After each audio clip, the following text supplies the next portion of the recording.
This is your Daily 5 for Wednesday, June 3rd, 2026. We have officially entered Kai-June, which is, as you might guess, this month's theme is watching movies with giant monsters and or creatures in them, which, if you're not aware, the Japanese word for that is kaiju, like Godzilla, which is exactly what we started off the themed month with. Two Godzilla films that could not possibly be more different. Now, I'm only going to talk about the one that I haven't reviewed before because the second movie we watched was Godzilla -1, which I've already reviewed in detail, so we will talk about it on the Friday show, but I'm not going to re-review that. Instead, I'm going to talk about 1994's Godzilla vs. Spacegodzilla. And like I said, you could not find two more different films to watch within a couple nights of each other.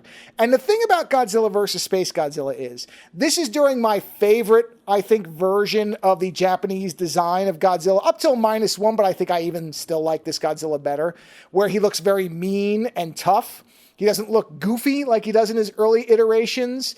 And then later, I think they went a little too far into the aggressive look with him at certain points.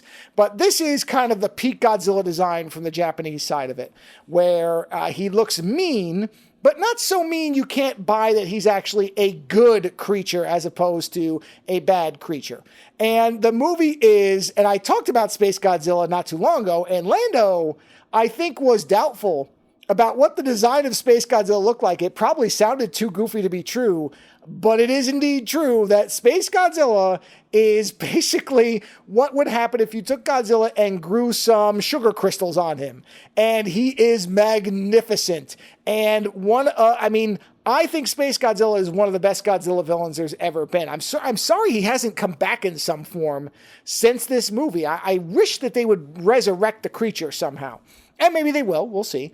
But essentially, this is if you remember or you've always wanted to dip into kind of classic Godzilla, this is one of the better movies to, I think, experience, even though it's often ranked in the bottom half of Godzilla films. And I somewhat see, the reasoning for that somewhat makes sense. But I think the thing about this era of Godzilla is this is right before CG really started to creep into these movies, right around this time. And so the thing about these movies, if you've never seen them before, especially ones of this time period and probably the decade earlier, is this is some of the best miniature and model work you will ever see.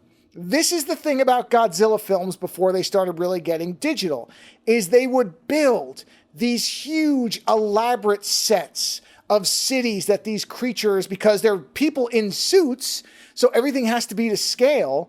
And so they have these very large miniature cities and sets for them to stomp around in. And the thing is that it allows for the camera to really move in a way that you don't typically see when miniatures are involved. So many films of this time period and earlier, like the Italian films that use a lot of miniatures, they're sci-fi films, you'll notice that the camera's very tight and up close because they've only really built the miniature and a little bit of scenery around it. So the camera can't do much. And so it becomes very obvious what you're looking at and that the camera has very limited range. But in the Godzilla films, because they built these huge stages, you will see the camera moving all over the place and it makes it really interesting and dynamic. Also, the fight between Godzilla and Spacegodzilla is awesome. It's a great end fight. Megara is a great model mech that they use in it.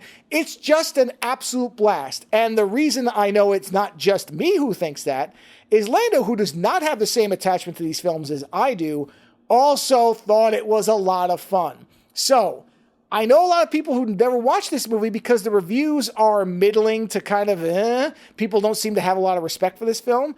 But I'm going to tell you right now, if you've never watched this because of that or you've just avoided it, you are missing out because it is a just goofy good time where you can just come in, you can kind of turn your brain off, you can just kind of marvel at the miniature work and these people in suits that are smashing into each other and the beauty of practical effects and people in suits playing monsters. That is the best part of Godzilla vs. Spacegodzilla.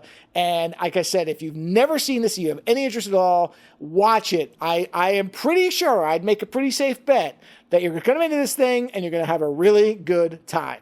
Later.